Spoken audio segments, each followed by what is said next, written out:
Est-ce que tu connais cette ville, Dubaï, personnellement? Gang, gang, gang. Tu l'as déjà visité? Je comprends pas votre question. Est-ce que tu connais Dubaï? Est-ce que tu as déjà visité Dubaï? Vous m'avez fait venir ici pour me parler de Dubaï? C'est l'actualité, donc on... C'est l'actualité. Non, je ne comprends pas. Vous m'avez fait venir ici pour me parler de Dubaï? En tant qu'influenceuse, ça serait bien que... Mais ça a quoi à voir avec moi? C'est juste dans la vie qu'on fait. Mais non, je ne comprends pas. Ça a quoi à voir avec moi? Parce que quand moi je pars à Dubaï, je pars avec mon propre argent. Quand je pars à Dubaï, je pars avec mes propres cartes de crédit. Quand je pars à Dubaï, non.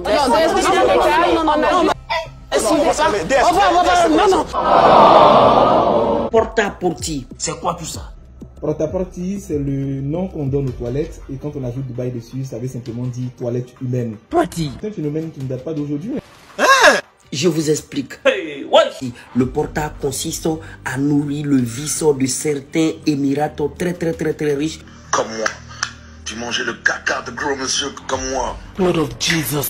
Porta-porti, c'était ça. Il y a beaucoup d'influenceuses qui sont parties à Dubaï.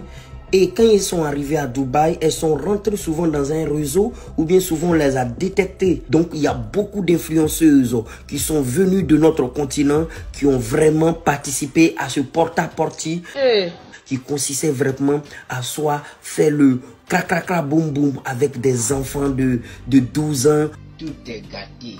Ou bien qui consistait à faire du poupou dans leur bouche.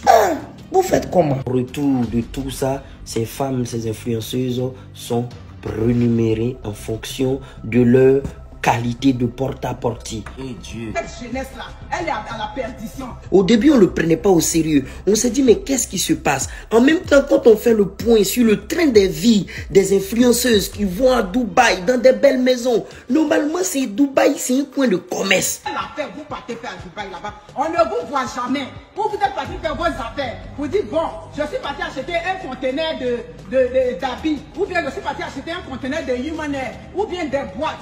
Je suis allé chez tel marchand. Quand vous partez là-bas, vous ne montrez jamais. Ou vous êtes chez vos fournisseurs à Dubaï, là-bas, vous êtes parti prendre vos marchandises.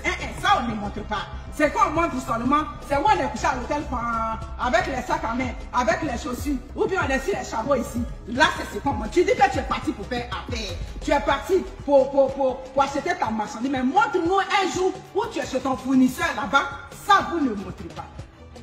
Je donne un exemple. La femme des grands pays là. Elle est mon enfant, tranquille. Elle est influenceuse quand elle s'élève. Elle s'en va à Dubaï. Ce n'est que l'argent monte. C'est quel travail vous faites là-bas? Quel travail fait qui vous donne beaucoup d'argent comme ça? Tu as l'argent sur quel travail?